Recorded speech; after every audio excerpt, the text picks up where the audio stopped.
Ustadz Solihin Abu Izzuddin. Ini ngapain datang ini orangnya? Ngapain Pak Solihin? Angsu kawruh. Aduh, jadi nggak bisa ngomong nih. Itu biar Pak Solihin aja, Mbak Mufid. Orangnya datang nih. Tak tutup baik. Masya Allah. Ada Pak siapa lagi? Mbak Elta Hatu. Dari Ambon ya Mbak Elta ya? Ya, dari Ambon, Pak. Bu Guru ya.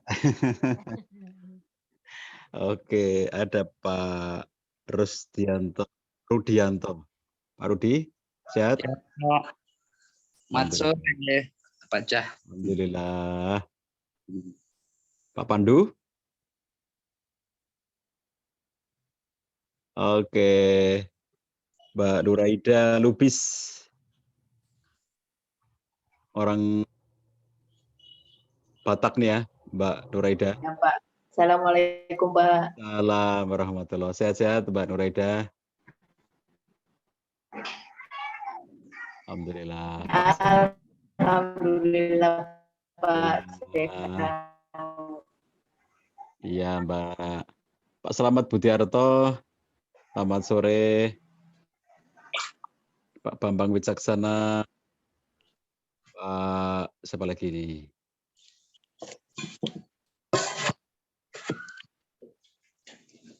Pak Munandar. Pak Ismunandar ya. Pak Ismunandar.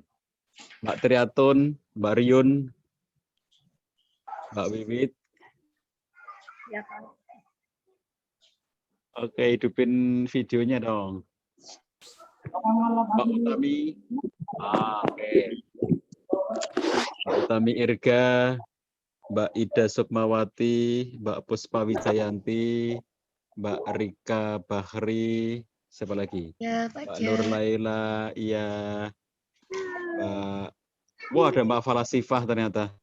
Mbak Santi Sore, Rukin. Pak. Ya, Mbak Nur Laila, sore. Udah cukup banyak nih Mbak Mufid, ayo kita mulai aja. Oke, langsung kita mulai ya. Ini videonya Pak Cah emang tidak diaktifkan apa gimana ya Pak Cah? Aktif tuh Mbak, masa nggak ada? Nggak kelihatan, Boh? Ya, di tempat saya. Udah. Ada yo, ada toh? Oke. Ya, udah. Oke. Sebelum kita mulai ya. Bismillahirrahmanirrahim. Assalamualaikum warahmatullahi wabarakatuh. Assalamualaikum warahmatullahi wabarakatuh. Ya, alhamdulillah senang sekali hari ini kita bisa bertemu ya tanggal 31 Maret 2021 kita bisa bertemu dalam kelas Zoom dengan tema Writer's Block dan sekaligus pembukaan kelas Antologi Aliniaku Batch 12. Selamat datang kepada para peserta. Sudah cukup banyak kita yang bergabung sore ini. Langsung saja kita ke Pak Cah ya. Pak Cah masuk ke materi. Kepada Pak Cah dipersilakan. Oke, terima kasih Mbak Mufid. Bismillahirrahmanirrahim. Assalamualaikum warahmatullahi wabarakatuh. Selamat sore dan salam sejahtera untuk kita semuanya. Teman-teman sekalian, berbahagia sekali pada kesempatan sore hari ini kita bertemu.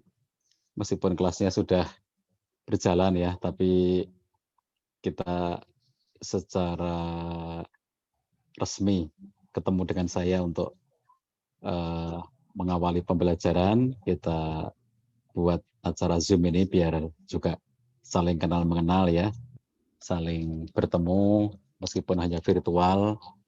Sebagian teman-teman ini murid lama ya, sudah ikut kelas sebelumnya, jadi tidak asing lagi, tapi sebagian lainnya sepertinya memang baru di kelas antologi ini, sehingga mungkin baru pertama kalinya ketemu dengan saya. Baik sahabat sekalian, obrolan kita sore hari ini kita manfaatkan untuk berbincang tentang apa sih kesulitan-kesulitan yang dihadapi oleh teman-teman itu dalam menulis ya. Jadi kalau sebentar Mbak Mufid, saya pindah device ya. Ini kayaknya sudah bisa disetting ini ya. Oke.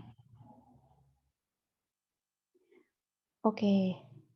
Sambil menunggu Pak Cah ya, karena kayaknya sinyalnya kurang bagus ya kalau pakai HP tadi. Kita tunggu dulu Pak Cah untuk masuk ke ruang Zoom lagi ya.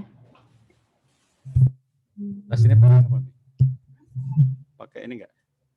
Tes Mbak, suara saya kedengaran Mbak Mufid? Kedengaran, jelas. Jelas ya? Oke. Ini pakai ini kok gitu? Ya. Oke. Baik, teman-teman sekalian, maaf ya, ini ada kendala. Saya tidak tahu dari tadi nyoba masuk melalui laptop, gagal, ini baru bisa lagi.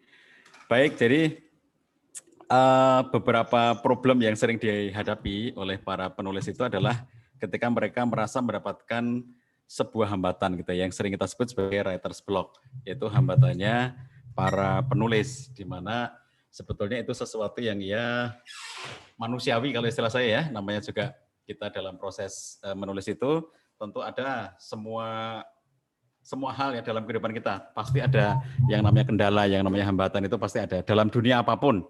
Kalau teman-teman sekalian ini guru, tentu juga ada yang namanya teacher's block ya, pasti ada. Kalau teman-teman ini seorang pengusaha, ya pasti juga akan dijumpai namanya hambatan-hambatan dalam konteks berusaha. Di dunia apapun lah ya, kita sedang menekuni sesuatu, mesti ada yang namanya hambatannya. Sedangkan untuk hal-hal yang sederhana saja gitu ya, dalam kehidupan kita sehari-hari ada saja kendala-kendala hambatan, termasuk kendala saya untuk masuk ke Zoom pada sore hari ini ya. Biasanya lancar-lancar saja, sore hari ini ternyata ada kendala-kendala. Tadi menyebabkan kita menjadi terhalang sedikit, waktunya menjadi molor gitu. Baik sahabat sekalian,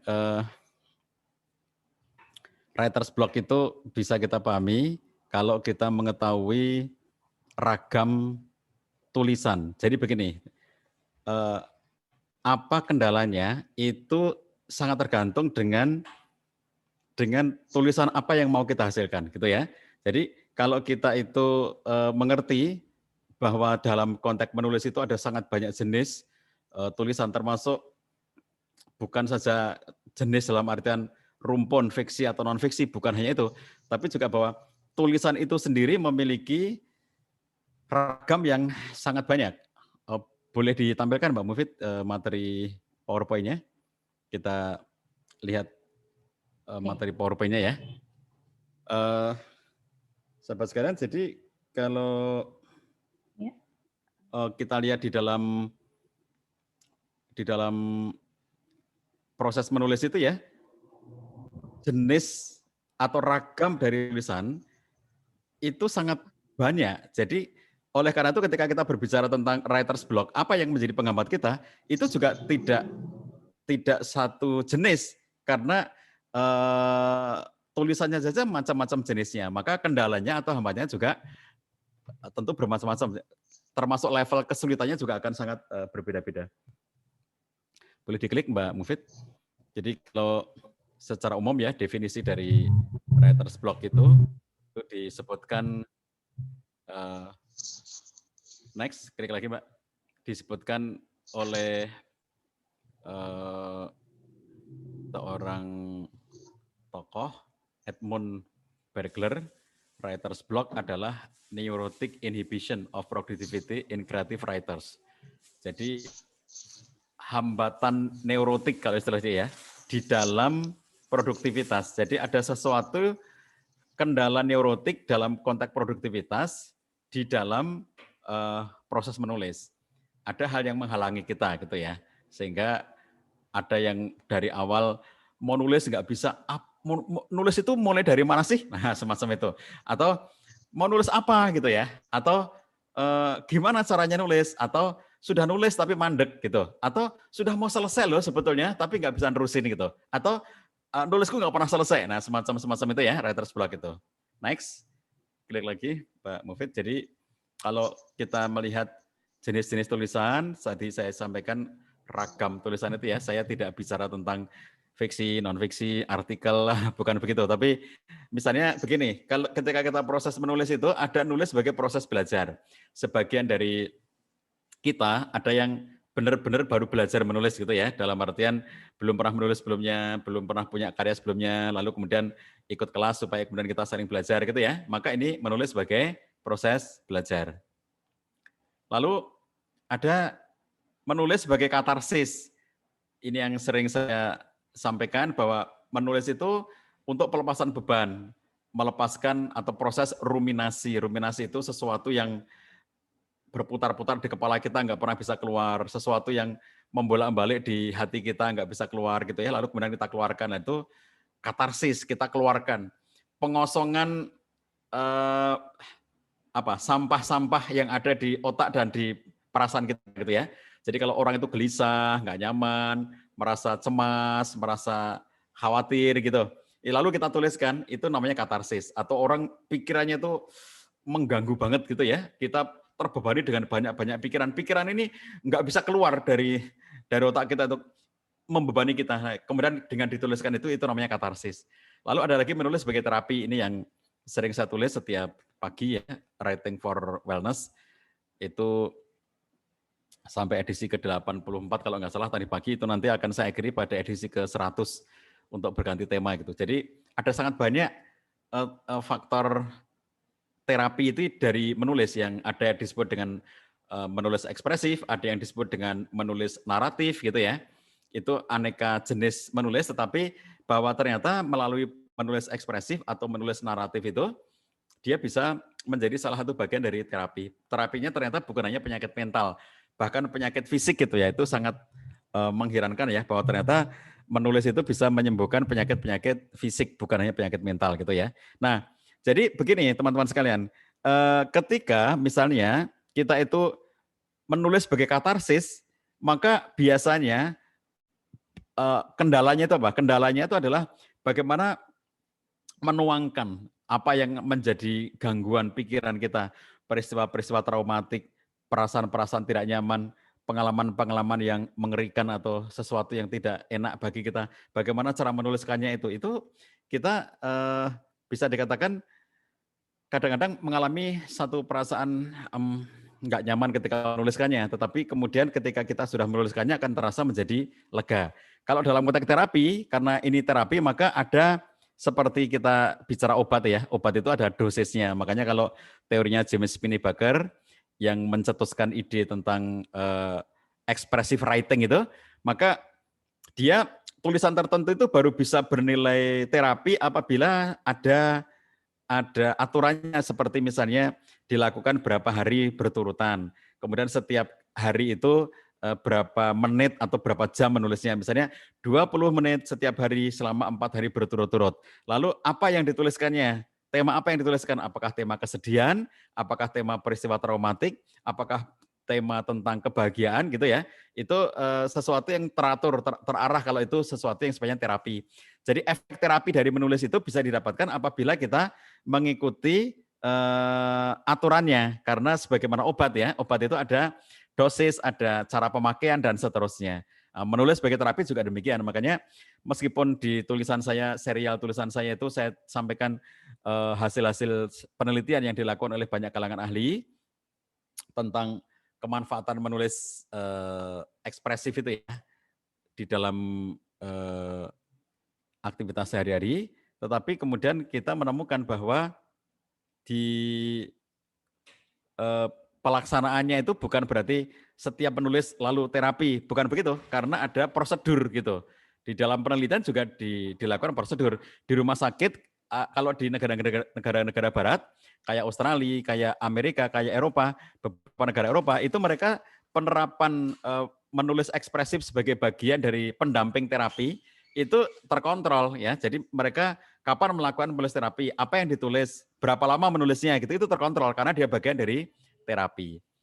Nah, lalu ada menulis sebagai hobi. Menulis sebagai hobi itu misalnya gini, aku suka nulis gitu ya. Kalau suka nulis itu ya nulis aja, sebagaimana kita misalnya ada yang hobi goes, ada yang hobi mancing, ada yang hobi masak, ada yang hobi melukis dan seterusnya ya. Menulis sebagai hobi lah, maka kalau menulis sebagai hobi itu dalam proses menulisnya mungkin tidak terlalu banyak ditemukan kendala-kendala. Kemudian menulis sebagai profesi. Nah, ini mereka-mereka yang menjadikan menulis itu sebagai jalan hidupnya. Mereka benar-benar tekun menekuni dunia tulis-menulis untuk menjadikan tulis-menulis itu sebagai cara dia untuk bertahan hidup seperti profesi-profesi yang lainnya. Ada yang profesinya sebagai dokter, ada yang profesi sebagai guru, ada yang sebagai dosen, ada yang sebagai penulis gitu ya. Nah, kalau itu menulis sebagai profesi. Nah, ada lagi menulis sebagai kewajiban. Seperti misalnya mahasiswa kalau mau lulus harus nulis skripsi lah, kewajiban. Kalau nggak nulis skripsi nggak akan lulus. S2 kalau nggak nulis tesis nggak akan lulus. S3 kalau nggak nulis disertasi nggak akan lulus. Menulis sebagai kewajiban. Bapak guru kalau mau naik pangkat ya, itu harus menulis PTK. Bapak kepala sekolah mau naik tingkat harus nulis PTS ya, laporan PTK, laporan PTS itu keharusan. Kalau nggak dilakukan maka ya tidak naik pangkat atau tidak naik jabatan dan seterusnya. Itu menulis sebagai satu kewajiban.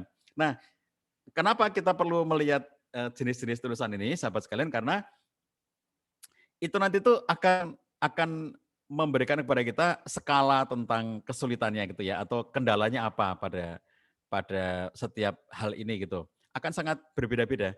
Kalau pada menulis sebagai proses belajar, kendalanya itu sebagian di antara kita ada yang kekurangan ide, nggak tahu mau nulis apa. Itu kalau menulis sebagai proses belajar.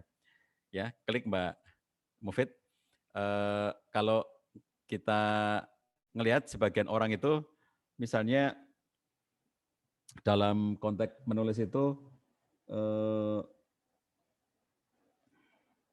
ada yang kurang ide, ada yang kebanyakan ide. Kalau kebanyakan ide itu baru nulis sedikit, muncul ide yang lainnya, terus kemudian tergoda untuk menuliskan ide yang barusan muncul itu. Kalau orang yang nggak punya ide, itu lalu kemudian nggak nulis gitu, nulis apa ya gitu, nggak ngerti gitu ya. Nah itu contoh pembelajar. Terus kalau pada pembelajar itu misalnya pertanyaan-pertanyaan basic yang muncul misalnya seperti bagaimana cara untuk menyusun paragraf, bagaimana cara untuk menyusun kalimat, begitu-begitu ya. Nah ini semuanya ada dalam pelajaran POEBI, Pedoman Umum Ejaan Bahasa Indonesia. Itu sebetulnya kalau Bapak Ibu mau belajar sendiri gitu ya, dengan membaca POEBI itu sebenarnya sudah terjawab semuanya. Semua pertanyaan terkait dengan hal-hal yang terkait dengan tulis-menulis, kepenulisan dalam segi aturan, itu semuanya sudah ada di POEBI gitu ya. Sehingga saya tidak mengajarkan POEBI, tetapi itu teman-teman yang mengalami kesulitan, saya minta untuk membaca sendiri, karena POEBI itu sesuatu yang sudah baku, standar. Di sekolah-sekolah diajarkan gitu ya, di SD, SMP, SMA, itu kan pelajaran bahasa Indonesia itu mengacu kepada POEBI. Kuliah itu kalau dapat pelajaran bahasa Indonesia itu mengacunya kepada POEBI, jadi ya itu sudah diajarkan di bangku-bangku sekolah, maka tentu saya tidak perlu mengajarkan lagi. Dan untuk mereview tinggal membaca di versi online ya, POEBI versi online gitu. Kalau ingin mengatasi kendala dalam konteks belajar ini, maka saya sering menyarankan untuk kita melakukan proses latihan ya bagi teman-teman yang baru belajar ini. Gimana cara untuk mengatasi kendalanya? Itu adalah intinya itu latihan lancar menulis. Nah, latihan lancar menulis ini ya, itu sekaligus dalam konteks untuk menciptakan habit menulis. Jadi latihan lancar menulis, berlatih terus-menerus agar lancar menulis, dan menciptakan habit menulis. Itu dua hal yang bisa menyatu menjadi satu bagian. Bagaimana caranya? Nah, di antara caranya itu adalah misalnya klik Mbak Mufid, misalnya apa yang sering saya sebut sebagai 10 mm, 20 mm, 30 mm itu ya, itu prinsip yang disebut dengan free writing. Jadi free writing itu adalah menulis secara bebas ya, menulis secara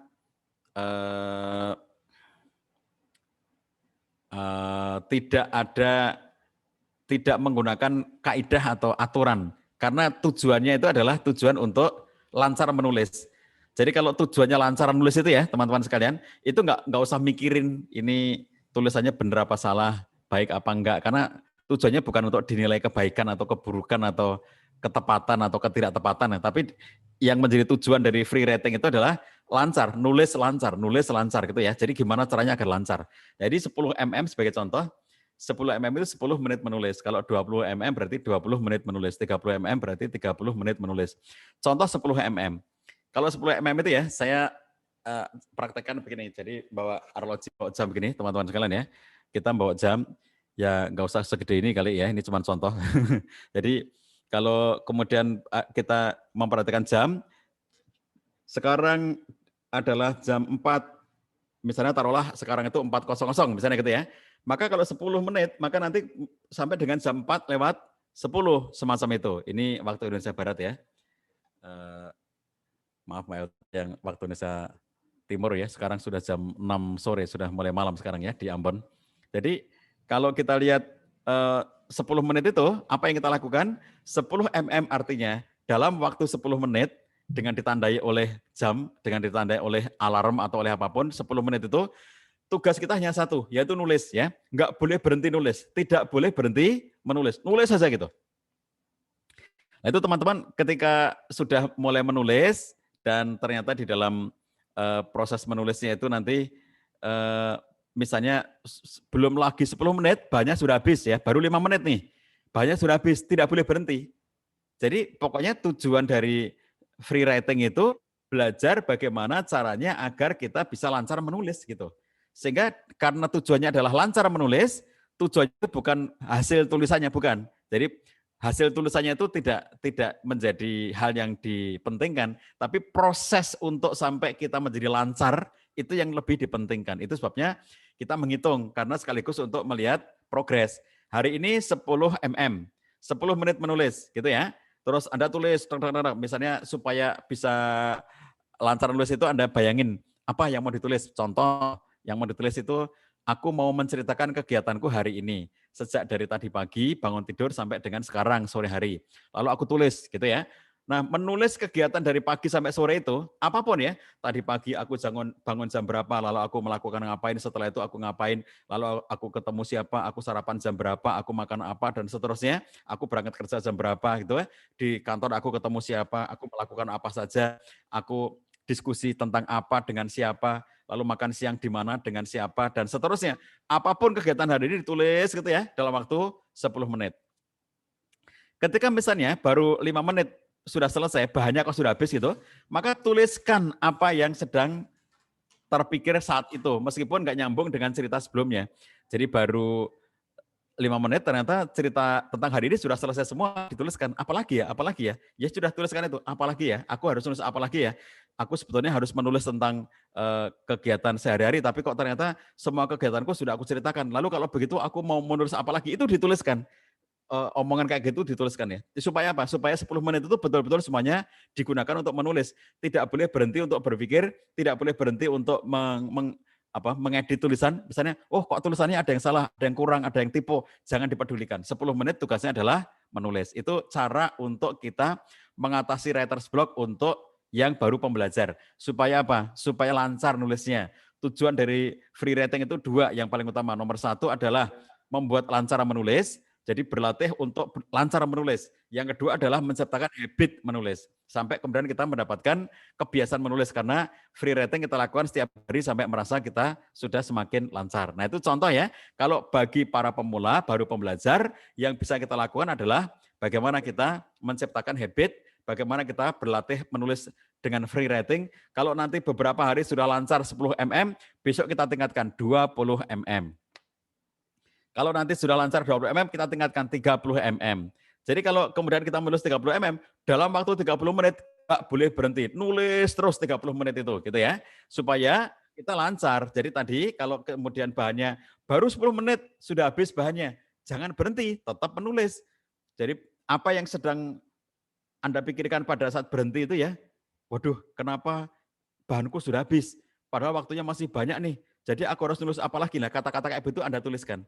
Jadi aku sekarang lagi bingung nih, akan menulis apa lagi, waktunya masih banyak tetapi bahanku sudah habis. Jadi terpaksa aku ngarang-ngarang nih, itu sesuatu yang Anda tuliskan. Jadi tidak berhenti untuk mikir, tidak berhenti untuk mengedit, tapi menulis terus-menerus. Kalau itu Anda lakukan, Anda akan cepat untuk lancar menulisnya kalau Anda mau melakukan free writing itu. Kemudian dengan teori 10 mm tadi atau 20 mm atau 30 mm, Anda akan bisa mendapatkan progres, yaitu begini. Pada hari ini dengan 10 mm Anda mendapatkan berapa kata atau berapa karakter. Setelah selesai nulis, lalu kemudian Anda hitung ya, Anda hitung jumlah karakternya. Kalau Anda menggunakan MS Word, Anda tinggal klik bagian bagian word count ya. Di bagian word count itu kemudian Anda akan menemukan Anda tadi hari ini telah menulis berapa kata gitu ya selama 10 menit. Lalu besok kalau Anda praktek lagi 10 mm, Anda akan bisa menemukan hari ini sudah ketemu berapa kata lagi. Meningkat apa enggak? Kalau kemarin dalam waktu 10 menit Anda menulis 50 kata misalnya ya. Hari ini Anda menulis ternyata bisa 10 menit ternyata bisa mendapatkan 60 kata. Besok Anda 10 menit menulis ternyata Anda bisa mendapatkan 70 kata. Nah, berarti Anda mendapatkan sesuatu yang bertambah. Berarti ada progres di situ. Kalau Anda praktek 30 mm, hari ini 30 mm, Anda bisa mendapatkan 100 kata hari pertama. Besok Anda 30 mm, ternyata Anda bisa mendapatkan 120 kata. Nah, berarti meningkat kan? Nah, itu contohnya bahwa dengan kenapa perlu ada waktu, batasan waktu itu supaya kita mengetahui kemampuan kita untuk memproduksi tulisan dalam satuan waktu tertentu apakah meningkat atau tidak meningkat. Itu kalau ada waktunya bisa menjadi terukur begitu. Next, klik lagi Mbak Mufid. Jadi kalau kita perhatikan cara-caranya sangat banyak ya teman-teman sekalian. Ada yang cara free writing, ada yang cara permainan 5 gelas atau yang lain-lain. Ini cuma teknis-teknis saja ya. Tapi intinya adalah bagaimana caranya supaya kemudian kita itu bisa punya tradisi untuk berlatih menulis sampai lancar dan akhirnya bisa menghasilkan habit atau kebiasaan menulis. Jadi writer's block pada kalangan pembelajar, para penulis pemula yang baru belajar itu dipecahkan adalah dengan latihan terus-menerus, rutin, tiap hari, entah dengan free writing, entah dengan permainan 5 gelas atau permainan-permainan yang lainnya supaya mengasihkan. Kenapa permainan? Karena menulis supaya tidak menegangkan bagi pembelajar, maka dilakukan dengan jalan sekaligus bermain gitu ya. Makanya kalau dalam kelompok menulis 5 gelas ini kalau Bapak Ibu guru praktekkan di kelas dengan kelompok-kelompok di siswa itu akan menyenangkan karena sambil berlatih menulis itu sambil bermain-main itu ya. Ini sesuatu yang menjadi happy gitu suasana menulisnya itu. Baik, next klik lagi. Kemudian kalau di dalam konteks orang-orang yang sudah sering menulis, kalau tadi kan pembelajar, bisa dikatakan pemula, belum menulis, lalu terjadi kendala, wajar namanya juga belajar. Tapi kalau orang sudah sering menulis, kenapa tetap juga terjadi writer's block? Ya kenapa? Orang-orang yang sudah sering menulis, orang-orang yang sudah lama menulisnya, orang-orang yang sudah banyak produksi tulisannya gitu ya, sudah menulis buku, sudah menulis novel, sudah menulis antologi dan seterusnya. Kenapa orang ini masih tetap mengalami block dalam proses menulisnya? Nah, klik Mbak Mufid. Kita lihat nomor satunya adalah kurang persiapan, ya, kurang persiapan menulis. Apa yang dimaksud dengan kurang persiapan? Jadi kalau kita melakukan segala sesuatu itu kan mesti ada persiapan ya. Mau renang, peregangan dulu dong. Jangan langsung nyebur gitu kan.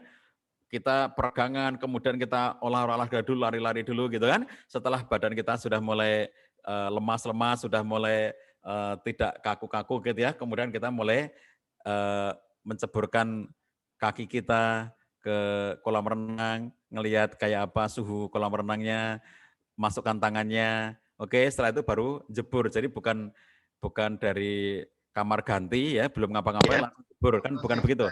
Apapun yang kita lakukan itu persiapan dulu ya.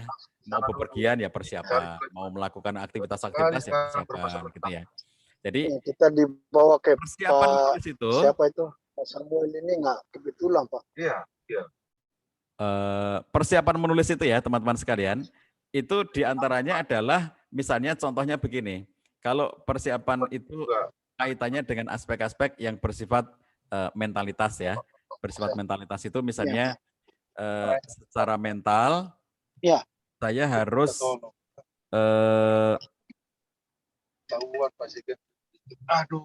Mbak Mufid tolong di mute semuanya Mbak Mufid ya. Iya Pak Sekjen. Aduh, saya udah jadi dosen. Memang kalau udah bukan dosa lagi tuh, Bu. Gimana Tuhan memberkati kita Mbak udah Mufid mencuri. bisa mute nggak? Oke, bentar ya. Lopez, Bang Oldegaro Lopez. Iya. Oke. Bisa di-mute, oke. Ya.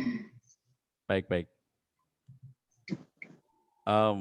Jadi teman-teman sekalian, di antara persiapan itu ada persiapan misalnya spiritualitas kita ya. Memiliki mental untuk sudah siap menulis. Aku itu mau menulis. Jadi kalau teman-teman yang beragama Islam, kalau mau sholat itu kan persiapannya itu apa? Misalnya berwudu, kemudian niat, kemudian sudah mulai menghadap kiblat. Itu contoh ya persiapan sholat itu. Persiapan menulis juga begitu. Aku sadar bahwa aku akan menulis. Kemudian aku menyiapkan tempat untuk menulis. Aku menyiapkan alat untuk menulis. Coba bayangkan, kalau orang-orang yang suka mengatakan aku nggak punya waktu untuk menulis, ternyata bukan tidak punya waktu untuk menulis, tetapi ternyata yang terjadi adalah kurangnya persiapan dalam menulis. Saya ambil contoh ya. Seseorang merasa bahwa dia punya waktu 30 menit untuk menulis. 30 menit untuk menulis setiap harinya. Antara misalnya ya, jam 5 pagi sampai jam 6 pagi. Jadi orang ini jam 5 sampai jam 5.30 ya, 30 menit. Jam 5 pagi sampai jam 5.30. Dia meniatkan waktu itu untuk menulis. Tapi kalau kurang persiapan itu contohnya bagaimana? Jadi sudah jam 5 nih, nyari-nyari laptopku di mana ya? Laptopnya dicari-cari nggak ketemu. Setelah itu begitu ketemu lalu dibuka, oh ternyata baterainya habis, colokannya di mana ya gitu. Itu teknis loh, tapi ternyata menghabiskan waktu. Terus begitu nyari-nyari colokan itu sudah 20 menit sendiri gitu. Nyari laptop, nyari colokan. Terus kemudian setelah itu dihidupin, loadingnya 5 menit sendiri. Terus setelah itu tinggal tersisa waktu 5 menit untuk nulis. Contoh begitu itu yang namanya kurang persiapan. Jadi kalau kita memang sudah bersiap untuk menulis itu ya, kita tahu di mana tempat menulis. Kita tahu apa alat yang kita gunakan untuk menulis. Kita tahu ya sarana-sarana yang kita persiapkan untuk menulis. Saya sangat terinspirasi oleh Stephen King yang dia mengatakan bahwa kenapa dia nulis di tempat yang sama setiap harinya. Antara jam 9 pagi sampai jam 9.30, Stephen King akan duduk di tempat menulis yang sama ya. Itulah tempat dia untuk menulis. Dia duduk di kursi yang sama, dia menghadapi meja yang sama, dia menghadap laptop yang sama, dia melihat semua alat-alat di sekitarnya itu sama. Maksudnya di sini ada buku, di sini ada arloji, di sini ada apa. Semua perlengkapan di meja itu selalu sama. Lalu kemudian dia membawa minuman yang sama. Minumannya Stephen King itu kalau tidak teh panas, air putih. Dia hanya 1 dari 2 itu. Lalu selalu ada multivitamin di situ. Jadi dia mengkonsumsi multivitamin. Lalu jam 9 tepat itu dia sudah membuka laptop, langsung nyalakan laptop. Dalam waktu singkat laptop sudah siap, dia langsung nulis. Itu kalau kurang persiapan ya, kalau kurang persiapan itu nanti kemana laptopnya kok nggak ada gitu. Kemana kabelnya kemarin untuk colokan kok nggak ada.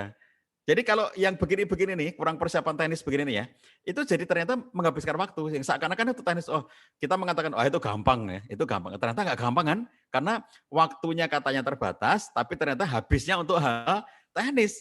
Berarti kalau begitu sebetulnya bukan soal menulis, tapi soal kurangnya persiapan. Yang kedua, kurang perencanaan. Apa yang dimaksud dengan kurang perencanaan?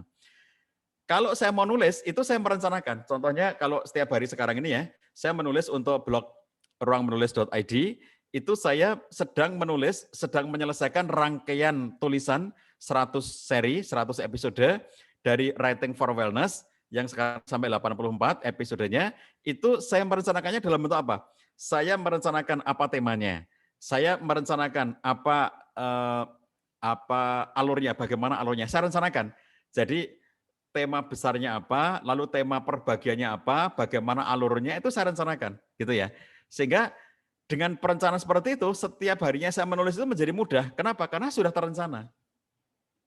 Salah satu kendala writer's block yang muncul itu adalah muncul karena kurang perencanaan. Tidak ngerti apa yang mau ditulis itu, aku mau nulis apa ya? Berarti kurang perencanaan. Aku nulis apa nih? Aku nulis itu mulainya dari mana? Berarti kurang perencanaan gitu yang seperti itu ya. Maka miliki perencanaan. Nah, termasuk perencanaan itu untuk beberapa kalangan itu perlu survei ya. Di antara perencanaan itu beberapa kalangan butuh survei. Contoh survei itu apa misalnya? Mau bercerita tentang makanan papeda di Ambon. Saya pengen mereview tentang makanan papeda. Saya dengar orang Ambon suka papeda, lalu saya pengen mereview tentang papeda. Gak mungkin dong kalau saya tidak merencanakan itu. Survei, saya harus datang ke rumah makan. Di Jogja itu ada rumah makan namanya Rasa Sayange. Itu isinya seluruh jenis masakan khas Ambon. Jadi kalau saya pengen papeda, saya ke rumah makan itu, saya menikmatinya dengan segala aneka jenis masakan-masakan lainnya yang khas Maluku itu. Jadi saya survei di situ, saya menikmati di situ, cita rasa kayak apa. Itu contoh perencanaan. Kalau saya ingin menulis tentang papeda, tentu saja saya perlu mengerti papeda. Kalau saya mau menulis tentang Tugu Yogyakarta, saya perlu datang ke sana. Kalau saya sekarang nggak datang, saya langsung nulis saja gitu, mungkin salah. Kenapa salah? Karena Tugu itu situasinya dinamis. Kenapa dinamis? Karena sering banget diubah-ubah. Dulunya dia aspal sampingnya dia, sekarang sudah konblok yang keras itu, konblok beton itu ya. Kemudian dulunya nggak dipagar, sekarang dipagar, gitu-gitu kan. Jadi kalau orang Jogja pun kalau nggak pernah datang ke Tugu, tidak ngerti lagi Tugu itu kayak apa. Itu contoh perencanaan. Kalau saya mau nulis sesuatu, saya perlu merencanakan. Saya pengen menulis tentang Paris. Apakah saya harus datang ke Paris? Ya tidak harus ya. Kalau bisa datang ke sana, syukur-syukur, senang banget gitu. Tapi kalau nggak bisa, kita bisa melihat Paris hari ini. Jadi klik aja Paris Today, Paris hari ini. Nah, situasi Paris hari ini, klik searching, nanti mesti akan keluar YouTube tentang kondisi Paris terkini. Lihat aja itu ya. Jadi kita nggak usah datang ke Paris, kita bisa menyaksikan YouTube liputan kondisi-kondisi beberapa spot yang ada di Paris. Oh, saya mengerti. Oh, seperti ini Paris padahal nggak pernah ke sana. Saya bisa melakukan perencanaan termasuk survei itu melalui internet gitu ya, melalui sarana online gitu. Oke ya, itu namanya perencanaan. Saya sering menceritakan bagaimana Pak S. Hamintarja, penulis Api di Bukit Menoreh itu, yang legenda di Yogyakarta, beliau itu sebelum menulis Api di Bukit Menoreh, benar-benar survei ke Bukit Menoreh, datang ke Bukit Menoreh, jalan-jalan di Bukit Menoreh, bertanya dari satu tempat ke tempat yang lainnya, di sini masakannya apa ya, di sini makanannya apa ya, di sini nama desanya apa, bagaimana caranya biasanya orang kalau menyapa satu dengan yang lain di sini, itu beliau benar-benar survei, datang ke sana, berjalan ya, dari satu tempat ke tempat yang lainnya, biar mendapatkan feel-nya di situ. Terus ada lagi yang karena kurang bahan, misalnya bahan itu apa? Data misalnya ya, lalu memerlukan analisa dari ahli, ternyata kita nggak punya sumber referensinya, nah itu berarti kurang bahan kalau sudah seperti itu. Kurang bahan itu satu-satunya cara, ini jenis blog, kendalanya kurang bahan. Kalau kurang bahan berarti nyari bahan. Apa bahan yang dicari? Ya sesuai dengan kebutuhannya. Kalau yang dibutuhkan data, carilah datanya. Kalau yang dibutuhkan analisa, carilah analisa ahlinya. Kalau yang menjadi bahan yang diperlukan adalah kerangka teorinya untuk menjelaskan itu. Sebagai contoh, kalau saya menulis tema-tema tentang komunikasi suami istri, maka saya bisa menggunakan banyak bahan. Misalnya kerangka untuk memahami kendala komunikasi itu pakai kerangkanya siapa. Misalnya saya sampaikan, kerangka yang saya gunakan adalah kerangkanya John Gray. John Gray dengan Mark Vance-nya, kalau ngelihat kendala-kendala komunikasi suami istri dengan kerangkanya John Gray, maka kendala suami istri itu akan terpetakan menjadi beberapa bagian ini, 1, 2, 3, 4. Nah, saya butuh ya kerangka penjelas gitu. Itu bahan yang harus dicari kalau memang dalam menulis itu kita perlu bahan. Kadang-kadang bahannya itu dari diri kita sendiri, seperti misalnya saya menulis tentang sejarah hidup saya sendiri.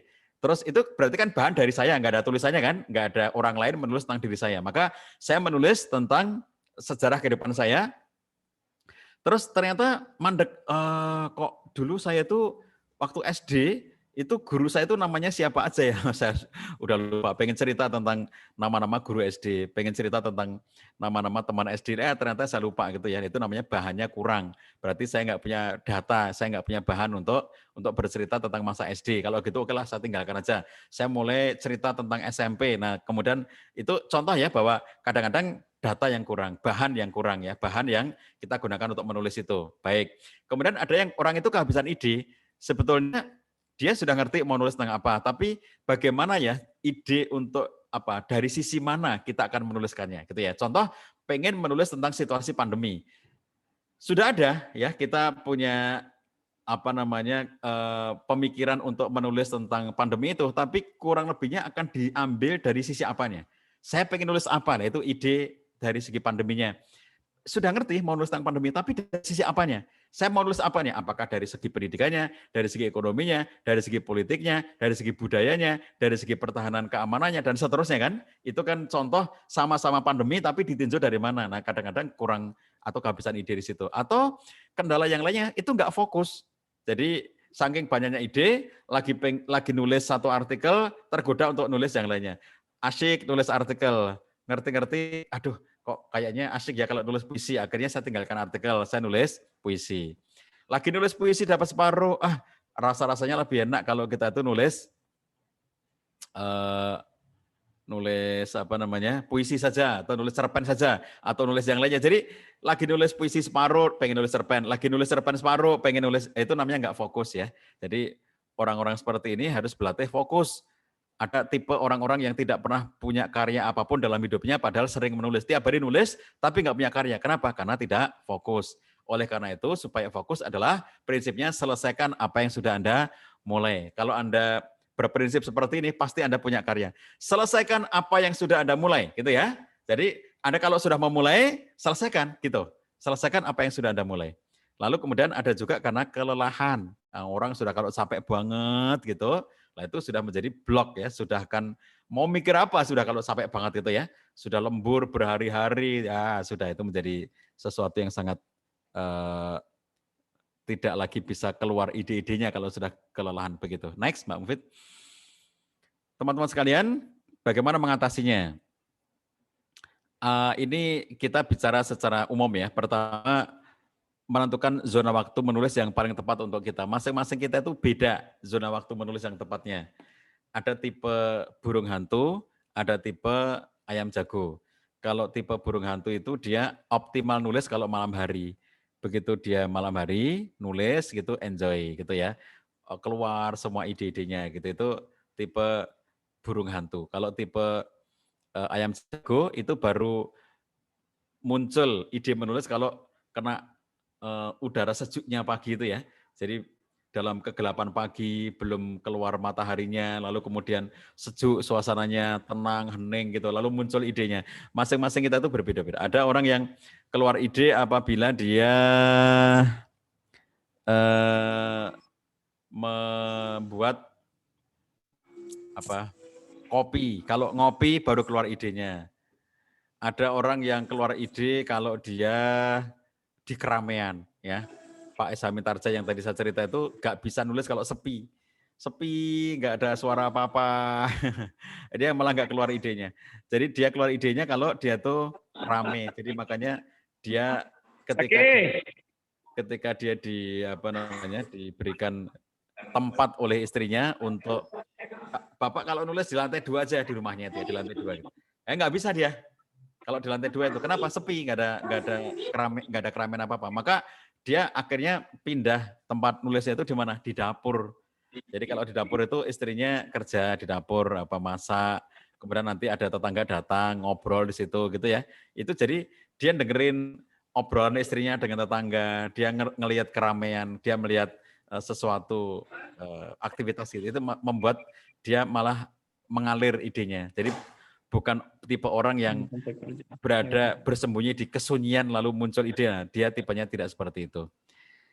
Itu zona waktu. Masing-masing kita berbeda. Ada yang sudah tidak punya zona lagi karena semua waktu adalah waktu yang tepat bagi dia untuk menulis. Jadi ada orang yang aku butuh kegelapan. Maksudnya itu menutup diri sehingga dia di kamar nutup semuanya baru bisa nulis. Ada yang aku butuh terang benderang sehingga dia di alam terbuka baru bisa menulis. Ada yang dimanapun bisa menulis, itu dari segi tempat, itu zona tempat menulisnya ya. Dari segi zona waktunya, ada orang yang aku baru bisa nulis kalau malam atau kalau pagi, atau jadi masing-masing kita itu akan berbeda-beda. Maka tentukan, kalau kita berada di zona yang pas bagi kita, itu akan mengatasi banyak sekali kendala ya. Jadi berbagai macam writer's block tadi itu akan teratasi apabila kita menulis itu pada waktu dan tempat yang paling pas bagi kita. Dan masing-masing kita berbeda-beda. Tidak ada sesuatu yang pasti gitu ya. Dalam artian, pasti itu misalnya gini, nulis itu bagus kalau pagi. Lah itu tidak semua orang bisa begitu. Nulis itu bagus kalau malam. Lah tidak semua orang bisa kayak begitu. Jadi masing-masing kita itu berbeda. Maka di mana titik optimal kita itu yang harus menentukan kita sendiri. Ada yang malam, ada yang pagi, ada yang siang, atau ada yang sembarang waktu dia bisa gitu. Ada yang kalau malah kena deadline dia semangat, kalau nggak ada deadline dia nggak pernah nulis. Jadi masing-masing kita menjadi harus mengenali kebiasaan-kebiasaan yang dimilikinya gitu ya. Terus kemudian sarananya apa? Sarana khusus menulisnya itu apa? Ada orang yang nggak bisa nulis pakai laptop. Itu diantara peserta kelas ya.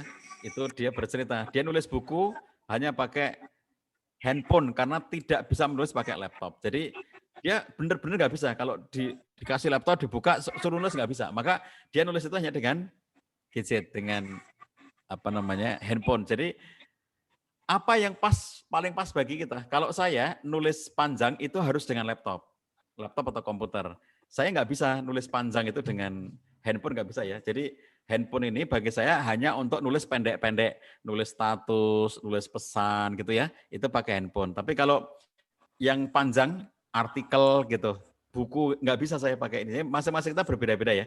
Saya ketemu dengan salah seorang murid kelas menulis online basic, seorang ibu, beliau mengatakan, Pak Acah, saya tuh bisanya nulis di buku tulis.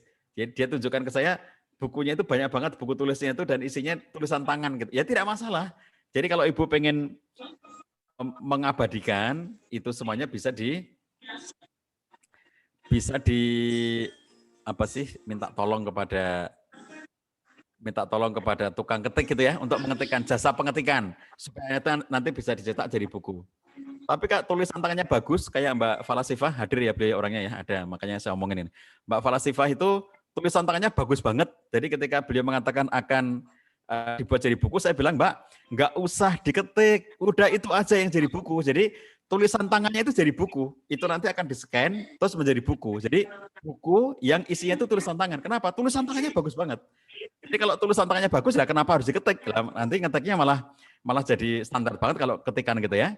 Nah, jadi kalau kita bertipe lebih enak dengan tangan, it's no problem. Bahkan kalau menulis ekspresif itu ya, itu diantara teknik yang dikenal itu menulis ekspresif dengan tangan. Jadi tulisan tangan itu ya, handwriting itu salah satu memiliki nilai kekuatan pelepasan yang jauh lebih kuat daripada mengetik di laptop.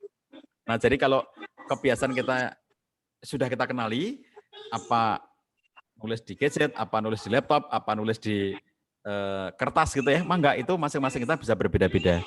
Kemudian seperti yang tadi saya sampaikan, kadang-kadang ada orang problemnya itu karena nggak merencanakan, atau kurang persiapan, maka kita harus merencanakan dan juga harus menyiapkan gitu ya. Karena kalau tidak merencanakan, misalnya contohnya begini, sekarang aku punya waktu nih, sekarang aku nulis gitu, terus nggak ngerti menulis apa karena tidak direncanakan, lah gitu kan. Tapi kalau kita sudah merencanakan, seperti yang saya bilang, saya merencanakan membuat buku, misalnya, saya tahu mau nulis buku apa, bagaimana bentuk perencanaannya, saya membuat outline. Ketika saya membuat serial tulisan yang saya posting di www.ruangmenulis.id, serial Writing for Wellness itu nanti 100 seri. Sekarang dapat 84 seri, seri ke-84. Nanti sampai 100. Itu saya rencanakan. Jadi bahannya dari mana? Saya cari, saya searching setiap jurnal yang berbicara tentang expressive writing. Saya kumpulkan hasil-hasil penelitian yang ada di berbagai jurnal ilmiah yang terkait dengan penulisan ekspresif. Bagaimana manfaat-manfaat menulis ekspresif itu bagi kesehatan. Itu saya rencanakan. Karena saya merencanakannya, maka begitu tiba bagi saya waktu untuk menulis ya, setiap hari saya harus menulis itu untuk saya posting di blog, maka saya sudah lebih mudah untuk mengawali menulisnya. Saya tahu bagaimana caranya, saya tahu bagaimana mengawalinya itu karena saya merencanakan. Begitu ya teman-teman sekalian, next, klik lagi. Jadi pada dasarnya writer's block ini, itu setiap dari kita bisa berbeda-beda ya, masing-masing dari kita kesulitannya berbeda, oleh karena itu cara kita untuk mengatasi juga berbeda-beda. Kendala-kendala yang biasa muncul pada kita juga sangat beragam dan sangat berbeda-beda. Tapi pesan saya teman-teman sekalian, kalau dalam konteks menulis yang sifatnya itu populer ya, maka kita jangan terlalu takut dengan soal-soal yang menjadi kendala tadi. Beda kalau itu tulisan yang sifatnya itu akademik seperti misalnya menulis skripsi, menulis tesis, menulis disertasi gitu ya.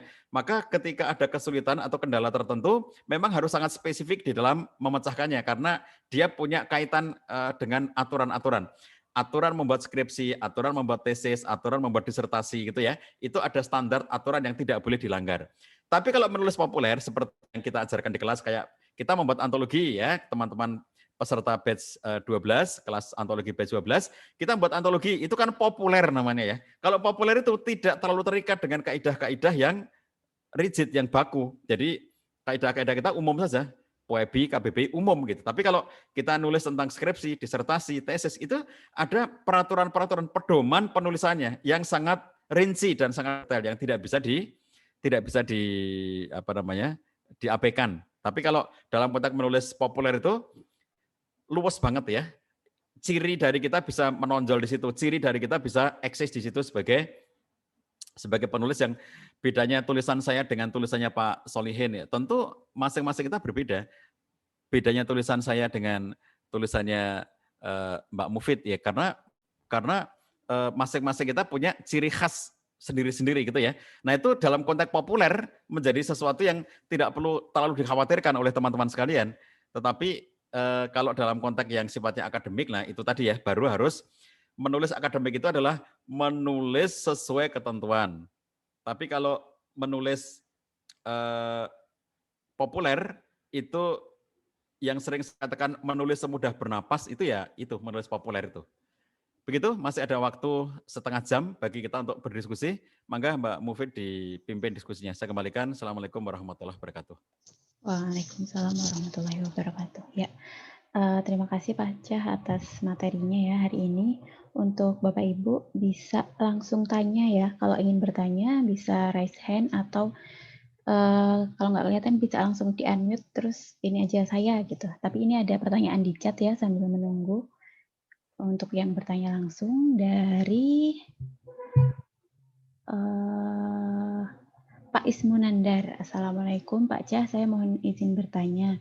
Dalam mendobrak writer's block ada 6 poin di atas, apakah ada template untuk menulis artikel?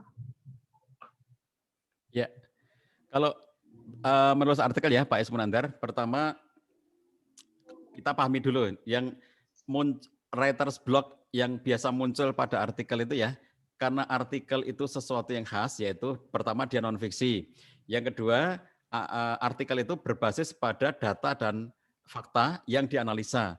Maka biasanya dalam konteks artikel dia membutuhkan alat atau kerangka analisa yang oleh karena itu biasanya memerlukan daftar pustaka. Itu kaitan-kaitannya. Nah maka untuk menghilangkan writer's block-nya dalam kaitan dengan artikel itu ya, kita harus menyiapkan dulu kerangka tulisannya meskipun sederhana. Kenapa? Karena artikel, sebagai contoh, kalau yang Pak Ismunandar sampaikan artikel ini adalah untuk koran atau untuk majalah, maka biasanya jumlah artikel kita itu ya secara jumlah, secara kuantitatif itu ada di kisaran 1000 kata. Jadi artikel itu 1000 kata. Koran itu rata-rata antara 800 sampai 1000. Ada beberapa koran yang menyediakan ruang sampai 1200 kata, tapi jarang. Rata-rata itu di angka 1000 kata. Nah, kalau di angka 1000 kata, maka pada dasarnya itu masuk kategori tulisan pendek. Mungkin teman-teman pernah mengikuti kuliah sebelumnya ya, yang pernah saya sampaikan bahwa tulisan pendek itu definisinya sederhana. Kalau kita menulis sekali duduk tulisan itu jadi, maka itu tulisan pendek ya. Jadi tulisan berkategori pendek itu apabila sekali nulis itu jadi ya. Contohnya saya nulis untuk blog. Jadi kalau saya nulis untuk blog itu sekali nulis jadi. Kenapa? Karena saya nulis untuk blog itu kisarannya hanya pada angka 500 kata, maka itu pendek gitu ya. Atau kalau saya nulis untuk koran, dulu saya sempat punya masa di mana saya aktif nulis di koran dan majalah, kisarannya adalah 100 kata. Maaf, 1000 kata, maka 1000 kata ini bisa selesai dalam sekali duduk. Tapi kalau sudah, misalnya kayak cerpen ya, cerpen itu 3000 sampai 5000 kata. 3000 kata masih bisa dalam sekali duduk. Tapi kalau sudah 5000 kata, itu sebetulnya sudah sulit untuk sekali duduk. terutama bagi para pembelajar ya, menulis novel 5.000 kata dalam sekali duduk itu kayaknya butuh waktu yang duduknya terlalu lama gitu ya. Tapi kalau yang duduknya itu duduk wajar, itu ya angkanya kisarannya antara 1.000 sampai 3.000. Jadi kalau di bawah 1.000 tentu duduk sebentar, kalau di bawah 1.000. Kayak saya nulis satu tulisan untuk blog itu pada 500 kata, itu duduk sebentar, nggak usah lama-lama. Yang lama bagi saya mencari referensinya, itu paling lama.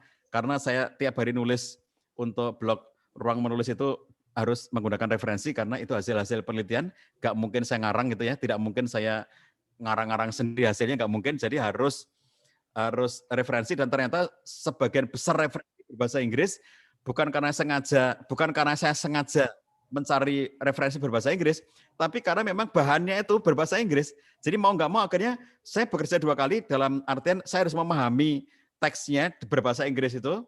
Kadang-kadang ketemu dengan naskah yang tidak cukup mudah untuk dipahami, sehingga di situ juga memerlukan waktu yang lama untuk memahami. Di sini yang lamanya sebetulnya di situ. Jadi sekali duduk kalau 500 kata, apalagi kalau tidak pakai daftar pustaka, itu cepat banget ya 500 kata itu. Jadi begitu ya Pak Is, maka kalau kita ingin menghindarkan diri dari writer's block untuk konteks artikel, yang harus kita siapkan itu adalah kerangka. Jadi kita membuat kerangka tulisan itu supaya kita bisa sudah mengerti apa yang akan kita tuliskan, runut, sistematis, itu menghindari writer's block untuk penulisan artikel.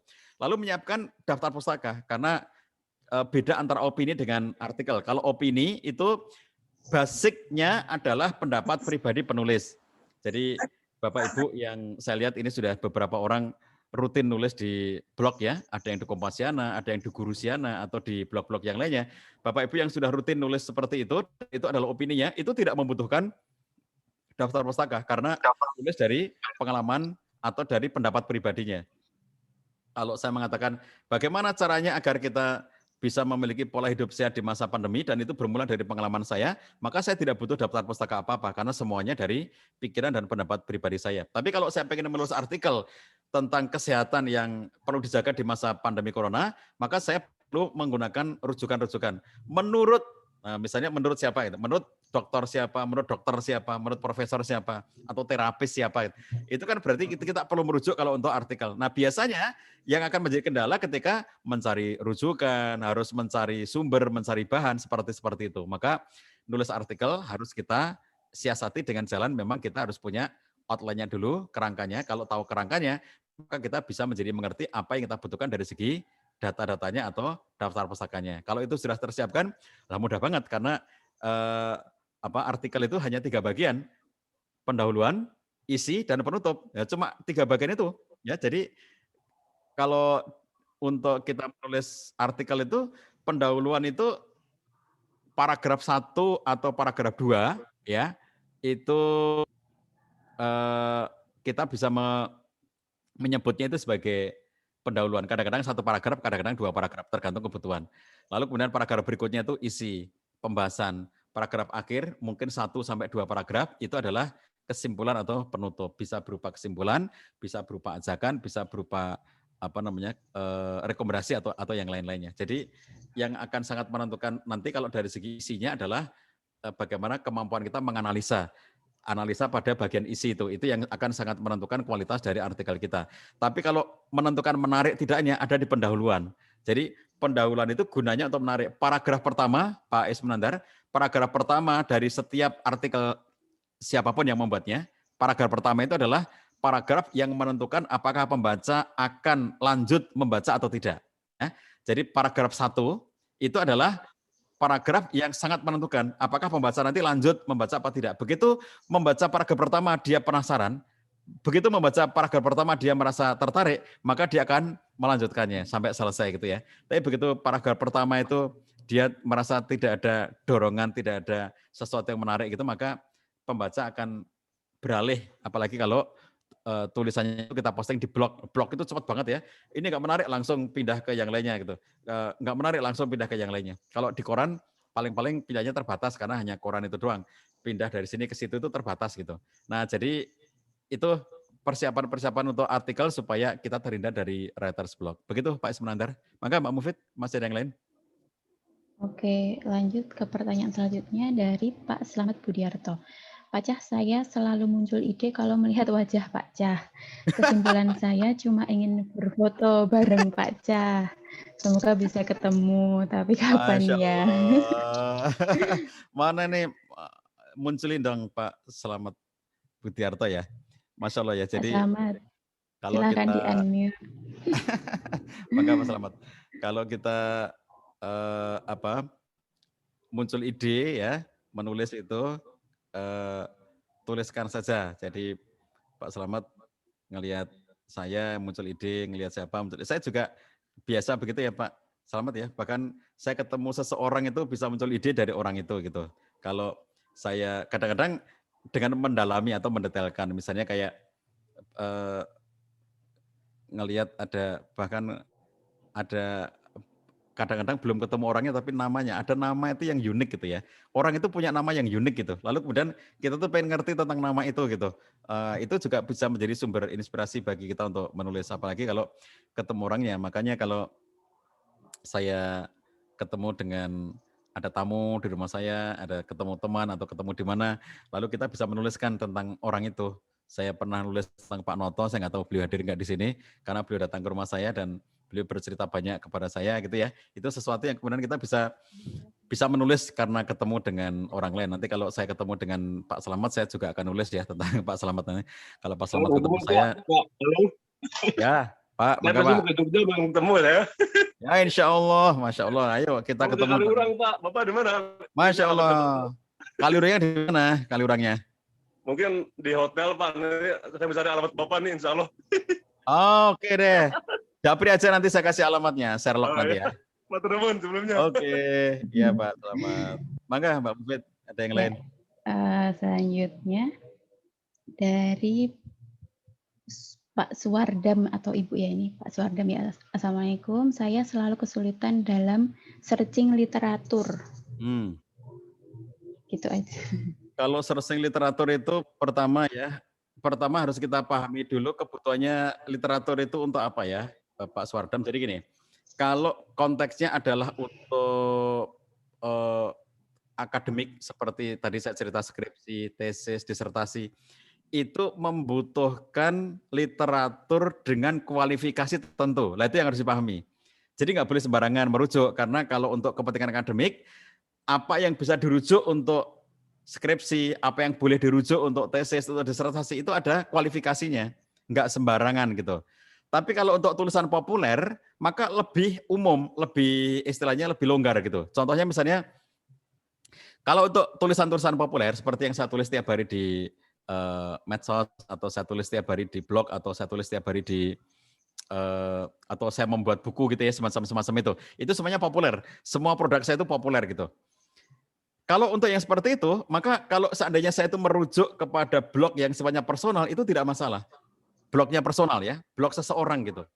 Sepanjang saya ngerti orang itu, saya yakin dengan kualifikasi orang itu, maka saya bisa merujuknya, menjadikannya sebagai satu rujukan. Misalnya dalam contoh, misalnya saya mengambil rujukan untuk tema-tema kesehatan. Lalu saya punya teman yang dia itu punya blog pribadi.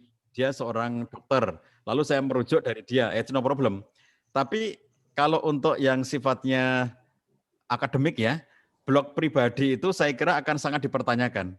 Jadi referensi untuk tesis, disertasi, skripsi gitu-gitu ya, itu memiliki kualifikasi tertentu. Nah sekarang saya mengasumsikan kalau Pak Suwardam itu kepentingannya adalah untuk membuat tulisan populer untuk publikasi di, misalnya ya, populer itu untuk di koran, di majalah, atau diterbitkan jadi buku, atau diterbitkan di medsosnya sendiri, atau di blognya sendiri, misalnya begitu. Ini berarti sesuatu yang sifatnya populer. Maka cara untuk searching rujukan itu sangat mudah, Pak. Karena kalau sekarang kita dibantu oleh mesin pencari di internet ya. Sebagai contoh, apa yang saya lakukan? Saya melakukan tiap hari itu, saya mencari supaya gampang, supaya saya nggak usah kemana-mana, maka yang saya cari adalah jurnal-jurnal yang ada di internet. Jadi bukan jurnal tercetak, tetapi bentuknya adalah e-jurnal. Jadi kalau e-jurnal itu berarti jurnal yang versi cyber, jurnal yang versi internet. Itu jurnal akademik, cuma tidak tercetak. Ya bentuknya dia adalah berbentuk satu jurnal yang ada di internet gitu. Nah, saya mencari di situ. Jadi dia legal formal sebagai satu jurnal akademik, punya izin sebagai jurnal gitu ya, punya level tertentu sebagai jurnal. Dan saya kemudian masuk ke jurnal-jurnal akademik itu dengan bantuan mesin pencari. Bagaimana caranya? Kalau saya sedang pengen menulis, misalnya yang sekarang saya ceritakan serial Writing for Wellness, saya sedang mencari keterkaitan antara menulis ekspresif itu dengan berbagai macam sisi kesehatan. Nah, saya sudah sangat banyak menemukannya ya. Misalnya contohnya kalau yang tadi pagi saya posting itu adalah menulis ekspresif dengan berorientasi masa depan. Jadi nulis ekspresif tapi isi tulisannya itu semuanya tidak berorientasi ke masa lalu tapi berorientasi ke masa depan. Seperti misalnya aku ingin kalau misalnya ini anak muda, aku ingin nanti menjadi apa, atau aku nanti setelah lulus akan jadi apa, aku nanti akan melakukan apa nanti. Jadi masa depan. Aku pengen menjadi sosok pribadi yang kayak apa nanti masa depan. Nah, ternyata itu sesuatu yang memberikan dampak positif bagi kesehatan. Dan ketika saya sudah menentukan temanya, saya pengen menulis apa keterkaitan antara menulis ekspresif dengan berbagai macam sisi kesehatan, tinggal saya masukkan kata kuncinya di mesin pencari, dia akan keluar dengan sendirinya, tinggal saya pilih. Jadi kan betapa mudahnya kalau itu untuk kepentingan populer. Lagi-lagi, saya katakan ini untuk kepentingan populer. Tapi kalau untuk kepentingan akademik, oleh karena merujuk untuk kepentingan akademik itu memerlukan spesifikasi atau kualifikasi tertentu ya yang diperbolehkan, maka cara kita untuk mencari referensinya pun juga harus sesuai dengan panduannya, referensi model apa gitu ya. Oh, kalau untuk buat disertasi nggak boleh referensi kayak begini. Nah, misalnya ada aturan begitu kan, itu tentu kita tidak bisa sembarangan, harus sesuai dengan ketentuan. Nah, jadi pastikan dulu ya Pak Suardam, referensi yang dicari dalam rangka untuk apa, itu yang nanti akan sangat menentukan. Sepanjang yang Bapak cari adalah untuk kepentingan populer, sebetulnya sangat mudah dan sangat dibantu kita tuh oleh mesin pencari ya. Yang penting saya sering memberikan koridornya. Kalau Bapak, Ibu, teman-teman sekalian merujuk kepada web atau blog, pastikan bahwa itu web dan blog yang terpercaya. Contoh terpercaya itu misalnya miliknya lembaga, milik kementerian, milik pemerintah daerah, milik lembaga-lembaga yang kredibel, itu lebih terpercaya gitu ya. Tapi kalau itu milik personal, pastikan Anda kenal dengan personalnya, Anda mengetahui personalnya yang punya itu gitu ya. Jadi kalau Anda merujuk ruangmenulis.id, punyanya siapa? Oh Pak Cah, saya percaya Pak Cah, Anda merujuk. Tapi kalau Anda tidak percaya Pak Cah, ya jangan merujuk gitu. Terus Anda ketemu lagi dengan satu blog, setelah Anda cari, oh ternyata dia milik pribadi, tapi kok namanya saya tidak kenal dia, saya belum pernah mendengar orang ini dan belum pernah tahu kiprahnya dan seterusnya. Kalau Anda ragu-ragu jangan dirujuk, karena ini bab menyangkut aspek kredibilitas, masalah kepercayaan ya. Oleh karena itu, saya kalau membimbing para peserta yang sedang membuat buku, saya cermati ketika mereka konsultasi tentang rujukan. Pak Cah boleh enggak kayak begini sebagai rujukan? Ini emang blognya siapa? Ini emang blog kamu kenal orangnya, karena itu pribadi. Kalau lembaga, it's okay. Tapi kalau itu pribadi, emang kamu kenal ini dengan pribadi ini gitu. Jadi sesuatu yang kemudian kita perlu lebih cermat untuk memilih supaya tidak mengambil rujukan yang ternyata itu hoax gitu ya, Masya Allah ya. Jadi kalau ternyata itu hoax gitu nanti sudah terlanjur kita ikut nyebar, ternyata itu hal yang hoax gitu, gara-gara memang ditulis secara sembarangan oleh penulis blog yang kita tidak tahu orangnya itu, begitu. Maka Mbak Mufid, masih ada yang lain? Oke, ada Bu Midawati yang raise hand ya. Kita prioritaskan yang tanya langsung. Mangga. Bu Midawati, silakan. Mbak Midawati, mangga. Ya, di unmute.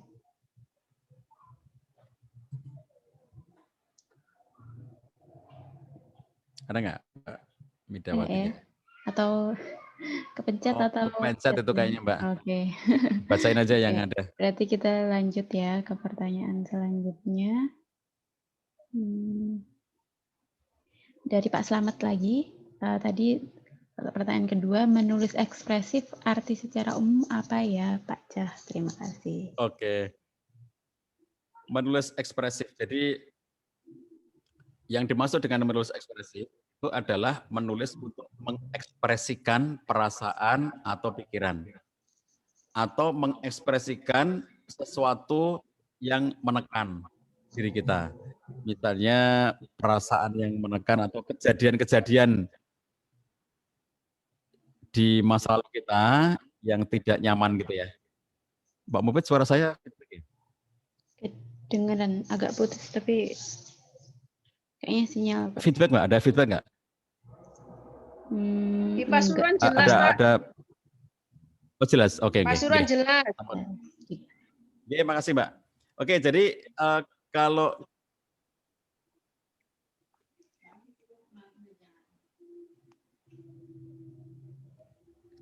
kayaknya problem di laptop saya nih ya, yang membuatnya menjadi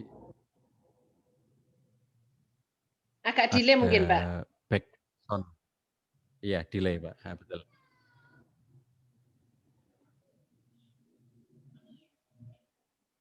Tulisan ekspresif itu adalah tulisan untuk mengekspresikan perasaan atau pemikiran, baik perasaan atau pikiran itu positif ataupun negatif. Baik itu menekan dalam konteks yang tidak nyaman ataupun dalam konteks yang menyenangkan. Itu dua-duanya bisa ditulis dan itu memberikan dampak-dampak baik bagi kesehatan kita. Coba yang punya Mbak Mufid di mute dulu, Mbak. Oke. Nah, jadi teman-teman sekalian, ketika kita melakukan proses menulis ekspresif itu kita akan seperti menyalurkan, seperti ada sesuatu yang terbendung dalam diri kita, sesuatu yang tidak nyaman dalam diri kita, sesuatu yang membuat kita tuh tidak enak ya dalam pemikiran, menggelisahkan atau membolak-balik dalam diri kita nggak nyaman, lalu dituliskan. Itu kayak membuat kanal penyales, katarsis atau proses ruminasi. Ruminasi itu mengeluarkan semua yang membolak-balik, yang pikiran-pikiran yang tidak pernah keluar dari otak kita, perasaan-perasaan yang tidak pernah keluar dari diri kita gitu ya. Kalau dalam ilmu kesehatan, suatu ketika kami membuat webinar tentang sekaligus waktu itu launching ya karya dari para peserta yang sudah berhasil membuat buku, lalu kita undang Dr. Warih Andan Puspitosari SPKJ, beliau menyampaikan tentang apa dampak apabila perasaan seseorang itu dipendam terus-menerus gitu ya. Perasaan yang dipendam terus, perasaan yang tertekan, yang tidak nyaman gitu, itu memang menyebabkan orang itu nanti jadi sakit. Jadi sakit yang sering disebut dengan apa atau gejala yang sering dikatakan sebagai psikosomatis itu, yang sebenarnya itu gejala-gejala psikis tapi nanti ngaruh kepada fisik. Orang yang kemudian menjadi sakit fisik itu ya ternyata diantaranya adalah karena terlalu banyak pikiran yang menekan, terlalu banyak perasaan yang menekan gitu ya, yang menyebabkan dirinya menjadi tidak nyaman itu. Maka menuliskan itu berarti menyalurkan. Nah itu yang namanya menulis ekspresif. Lalu menulis ekspresif itu nanti ada yang menuliskan tentang sisi negatif, artinya saya marah lalu saya tuliskan, saya jengkel saya tuliskan, itu kan sisi emosi negatif. Ada yang memilih untuk menuliskan sisi emosi positifnya, itu boleh dua-duanya, baik dari sisi negatifnya, emosi negatif yang dimiliki seseorang, ataupun emosi positifnya, saya bahagia, saya bangga, saya bersyukur, makanya dikenal dengan Journal of Gratitude ya, jadi jurnal kesyukuran. Apa yang Anda syukuri hari ini ditulis, itu sesuatu yang bisa menjadikan diri kita itu berpikiran positif karena menuliskan hal-hal yang positif. Kalau mau menuliskan hal yang menyeramkan, menyedihkan, membuat kita nggak nyaman gitu, itu menjadi sesuatu yang sifatnya sangat melepas beban gitu ya, melepas beban. Nah, ada lagi yang namanya menulis naratif, berbeda. Kalau menulis ekspresif itu tokohnya James Pennebaker. Jadi dia yang menemukan istilah itu pertama kali, lalu kemudian setelah itu sekian banyak ahli menggunakan modelnya Pennebaker ini untuk digunakan dalam berbagai macam aktivitas terapi berbagai penyakit. tapi dimulai dari kerangka teori yang dibuat dan diteliti pertama kalinya oleh Pennebaker itu. Nah, kalau menulis naratif itu yang banyak mengembangkan itu adalah Mbak siapa Mufid? Mbak psikolog? Intan Savitri. Mbak Intan Savitri. Ya, Mbak Setiawati Intan Savitri ya. Beliau dosen psikologi dan seorang psikolog. Maka menulis naratif ini adalah sesuatu yang sifatnya tidak sekedar ekspresif. Kalau ekspresif itu sekedar menuliskan kayak misalnya saya jengkel gitu, maka saya tuliskan kejengkelan saya, itu namanya ekspresif. Tetapi kalau kejengkelan dari sebuah peristiwa, apa peristiwanya? Peristiwanya adalah misalnya, contoh nih, peristiwanya saya ketipu misalnya ya. Saya ketipu karena bisnis, lalu ada mitra bisnis yang nakal, lalu kemudian dia menipu saya sehingga saya kerugian. Nah, jengkel saya dengan si penipu ini gitu. Kalau menulis ekspresif, saya tuliskan saja kejengkelan saya. Bahwa dia menipu saya, bahwa dia tidak komitmen dengan janjinya, orang yang sepertinya bisa dipercaya, ternyata dia mengkhianati, bla bla bla. Saya tuliskan begitu aja. Tapi kalau menulis naratif, itu saya berusaha mengambil maknanya apa. Saya menarasikan, di sini ada unsur kognisi. Jadi menulis naratif itu melibatkan unsur-unsur yang lebih komplit dibandingkan dengan menulis ekspresif. Kalau menulis ekspresif itu benar-benar hanya menyalurkan saja ekspresi perasaannya, baik positif maupun negatif. Tapi kalau menulis naratif itu memasukkan unsur kognitif. Apa makna di balik ini? Jadi saya berpikir tentang, oh ketipu ini bisa jadi ya, kalau secara agama mungkin ini sebagai bagian dari peringatan Tuhan, peringatan Allah kepada saya. Uang saya hilang sekian itu mungkin karena selama ini saya ada bagian dari haknya orang lain yang belum tertunaikan. Apakah zakat belum tertunaikan, apakah infak belum tertunaikan. Sehingga akhirnya saya mendapatkan teguran dari Allah dengan cara seperti ini. Misalnya gitu ya, itu namanya menulis naratif. Jadi tidak semata-mata melampiaskan ketidaknyamanannya, tetapi mencoba mengambil makna dari apa yang sedang terjadi itu. Maka menulis naratif secara umum dia lebih sulit dibandingkan dengan menulis ekspresif. Karena ada unsur memberikan tambahan makna dan memberikan, kalau istilahnya itu juga tafsir atas apa yang terjadi itu secara positif, sehingga kemudian kita bisa mendapatkan makna positif dari apa yang terjadi itu. Itu namanya menulis naratif. Kalau saya mengembangkan namanya positive writing. Jadi kalau positive writing itu bukan dalam konteks cara, tapi dalam konteks konten. Bahwa kalau kita nulis semuanya yang bercorak positif, maka itu akan membentuk otak kita, itu juga memiliki perspektif yang positif. Kebiasaan-kebiasaan kita untuk menuliskan hal-hal yang positif itu akan membuat kita menjadi terinstall pikiran kita itu dengan hal-hal yang positif. Membentuk cara pandang yang positif, membentuk kebiasaan yang positif, itu karena dari kebiasaan menulis yang positif itu. Nah itu untuk meluaskan ya teman-teman sekalian. Jadi kalau saya sering tiap pagi nulis tentang menulis ekspresif itu sebetulnya itu proses menulis, tetapi dia tidak untuk dipublikasikan, tetapi menulis dalam rangka untuk mengeluarkan gumpalan, ganjalan, perasaan atau pikiran yang tidak nyaman ataupun bahkan kadang-kadang membahagiakan. Karena begini, sesuatu yang membahagiakan itu belum tentu dia positif. Ngerti? Karena kebahagiaan seseorang itu bisa jadi menjadi tangisan orang lain gitu. Ini contohnya apa nih? Pak Sol, contohnya apa Pak Sol? Jadi kalau ada istilah hari patah hati nasional itu kira-kira ada orang yang dia itu lagi happy pada hari itu. Tapi menyakitkan orang lain ya Pak Sol ya. Kalau Hamas syahid nikah gitu ya, itu yang berbahagia Hamas dan istrinya, tapi perempuan yang nangis banyak banget di luar sana gitu. Nah itu contoh kayak gitu ya. Kalau seseorang itu sedang berbahagia, sedang happy, itu bisa jadi ada di luar sana orang yang sedang tidak happy gitu. Gimana Pak Sol? Senyummu ada tangisku. itu kalau dulu Raisa nikah katanya itu hari patah hati nasional bagi laki-laki gitu, dan begitu Hamas Syahid nikah ternyata itu hari patah hati nasional bagi cewek-cewek gitu ya, yang nangis jauh lebih banyak daripada yang berbahagia. Nah kadang-kadang kebahagiaan tertentu itu ketika kita tuliskan juga tidak layak untuk diceritakan gitu ya. maksudnya tidak layak untuk diunggah. Artinya ditulis saja, ditulis tetapi tidak untuk dipublikasikan. Ada beberapa jenis kebahagiaan tertentu yang kalau kita publikasikan mungkin akan memberikan ketidaknyamanan bagi orang lain. Itu semacam itu. Kalau kejengkelan ya, saya jengkel sama seseorang lalu saya tulis lalu saya unggah lah, itu kan bisa menimbulkan problem dengan orang lain gitu. Tapi kalau biasanya kebahagiaan itu kan seringkali kita menganggap kebahagiaan itu positif, padahal bisa jadi ada jenis kebahagiaan tertentu. Apalagi kalau dalam konteks yang negatif ya, Pak Sol, ada orang itu bahagia karena dia itu bisa korupsi dan tidak ketahuan gitu. Jadi dia lagi menikmati hasil korupsi dan tidak ketahuan gitu. Itu dia happy, sedang menikmati kebahagiaan. Itu kan contoh itu, ada bahagia itu yang ternyata salah gitu ya. Tidak selalu bahagia itu benar gitu.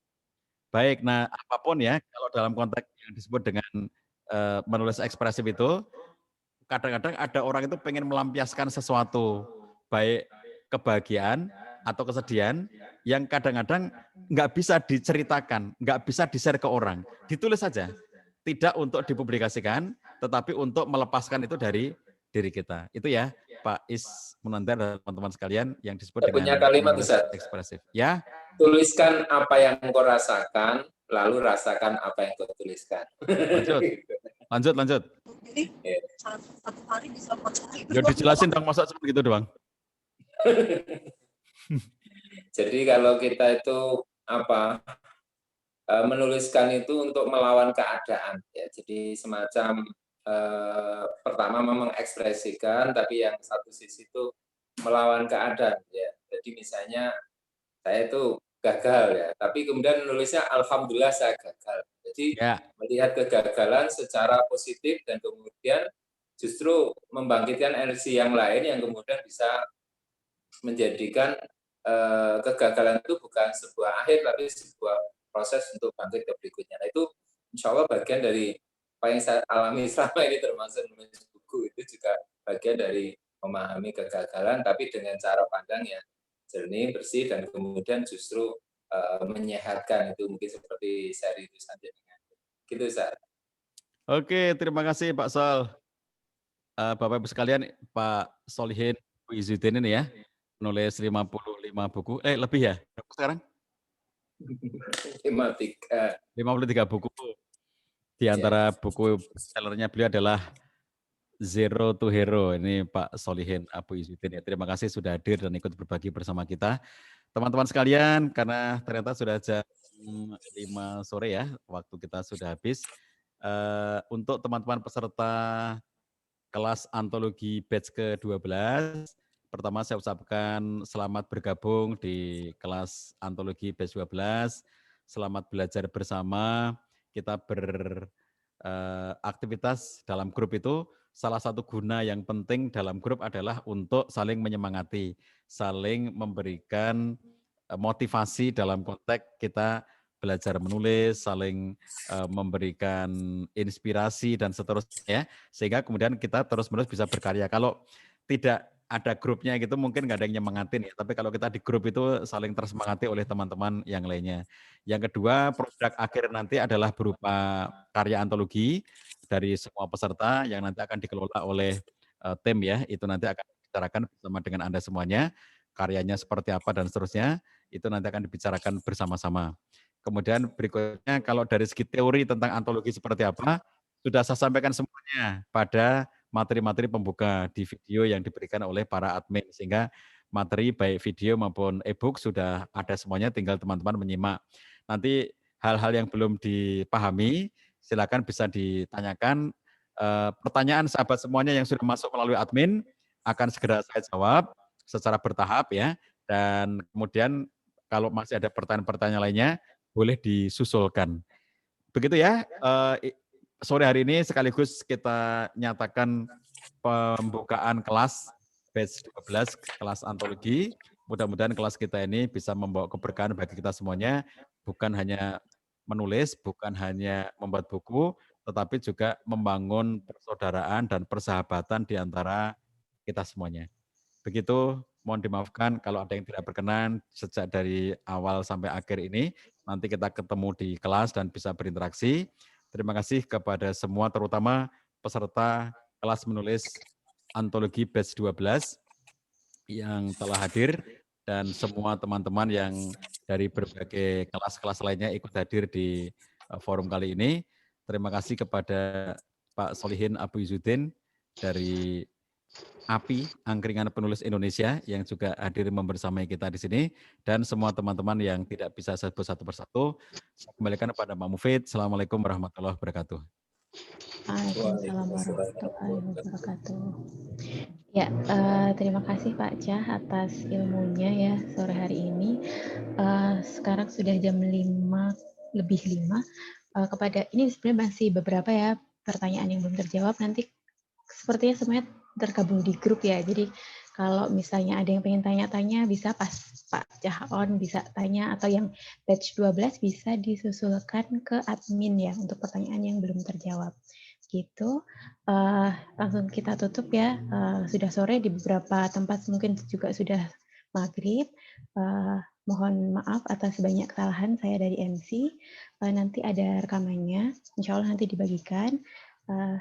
Sekian dari saya. Selamat sore. Wassalamualaikum warahmatullahi wabarakatuh. Waalaikumsalam warahmatullahi wabarakatuh. Oke, sampai ketemu teman-teman semuanya. Dadah. Aumi.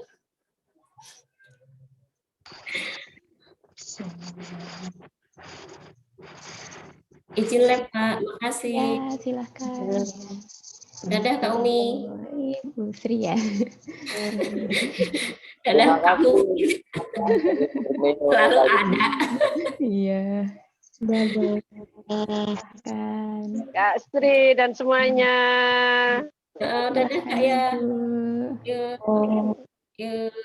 Izin les. Assalamualaikum. Ya, silakan.